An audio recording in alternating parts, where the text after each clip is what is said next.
Yeah. Each year is a new challenge. How excited are you to see how this new team looks here in game one? Yeah, very excited. It's a challenge then for the new players that come in. Certainly in years past, they're going to kind of help us push our way to the final goal. You achieve that. Now the new guys come in and they don't want to mess it up, right? So they're integrating themselves into our team and style of play, and there's a lot of new system work for them. Every team's got their own nuances. We certainly have ours, but I am excited to see them play.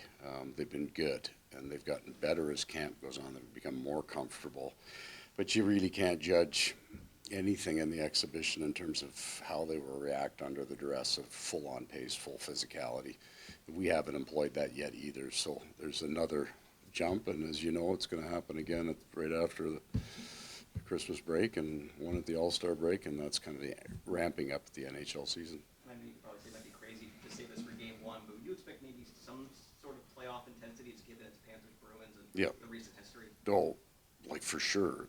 We've played each other 21 times in the last 2 years, and I would pay money to watch every one of those games. It's the rarity for me that you walk off the bench after a loss and go, man, I love that game. And then that's happened in a bunch of the Bruin games, and even in the playoffs, he just played so hard, so right. A tremendous amount of respect for the way the Bruins play the game and the way we play the game. It's fun hockey if you like the game and you like some bumping and grinding, but speed and skill and execution. I think it's the best hockey that I watch is from behind the bench in a Bruins game. No Sam Reinhart out there. He's 100% fine. We option out. You'll find that this game is an aberration because it's the first game of the season. Everybody's all jacked up. These guys out. But if we skate the day before, they're all optional. We saw a rotation on that bottom pair. Which guys in on that bottom pair? Boquist and Balinskis are in. Correct. I know you said yesterday the final roster moves, a lot of it would be salary cap with just gymnastics. With Spencer going down, did you have a chance to talk to them or just what the messages with him not being up here for a week? Yeah, Spencer had a really good camp. He understands it all. Bill's going to come and talk to you here in about 20 minutes. He understands that side of it much better than I would be full of misinformation because I don't know what I'm talking about. So Bill will handle all that for you. Speaking of goalies, Boston had said Korpisalo was going to start now yesterday. It's an option that Swayman could go. How does that affect y'all's preparation, or does it at all? Not really. I think especially opening night, there's not a lot of nuance to what we're trying to do. We're not trying to change our game for the goaltender. I don't think it changes. We know one very well. But Korpisalo's been in the league a long time, so we do our report, our scouting report pregame, and we'll pick who we think's playing. We'll throw something in on the other guy, and away we go. What's it like? This is the first time you've had the visiting team in your new building for a morning skate. They practiced here yesterday. That might become the new normal. I would think it is.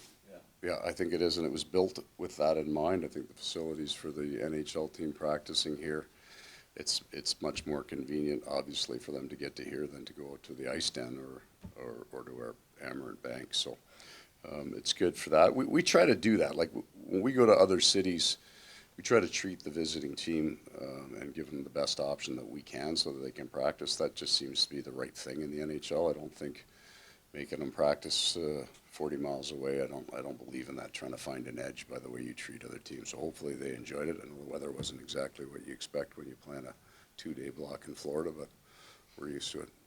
Coach, do you still get some butterflies? Oh, I'm nervous. Yeah, 100%. Wired, don't need a lot of coffee for today. For sure, it never changes. Even the exhibition games, you're always kind of interested in what you're going to look like. Are they picking it up? But first game, for sure, you're wired for it. Getting back to the new guys, what made you want to work with Jesper Boquist, and how has he ingratiated himself? Well, he has a skill set, and we need it. So with Brandon Montour's departure, we have other options, and Ekblad has run the top. But the rest of our game structures out better if we don't use Aaron there. He can take second, but he also means we got a really strong pair coming off the bench for what probably will be their number one line. So how we run our bench is better structured if we have Boquist run the top, and he's been really, really good there. And that's why we brought him in. We think he can skate and think the game well enough to play a version of Gustav Forsling's defensive game, gap closure, stick play. But the top on the power play, he should be very strong with.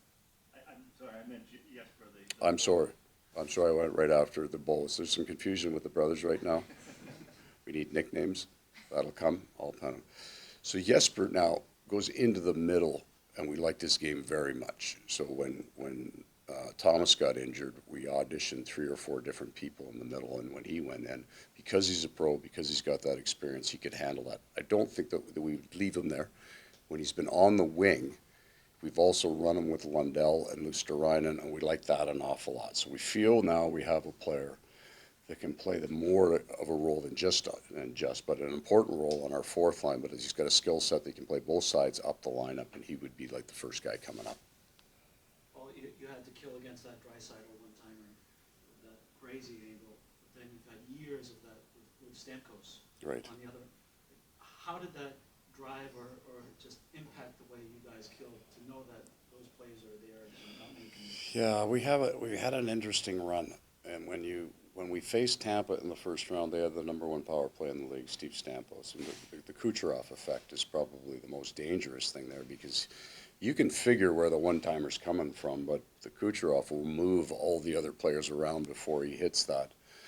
We get into New York, and by the time we got into New York, they were the #1 team in the power play. I think they finished 3rd. Now you get the Panarin effect, those plays with Zibanejad, and then, of course, Edmonton. So we had a good training ground to get into the Oilers at that time, and they had different points over the last 2 years have been historic in the numbers that they run on their power play. I'd like to tell you what we do, but I have no idea. Sylvain Lefebvre runs the PK. Last year, about mid-November, I stopped going into the meetings and our PK took off. So I followed that, so I'm not in those meetings. But we have good long sticks. We have guys that can cover ice, and we've got real good goaltending, and I think that's the foundation of it. Thanks, everyone. Okay.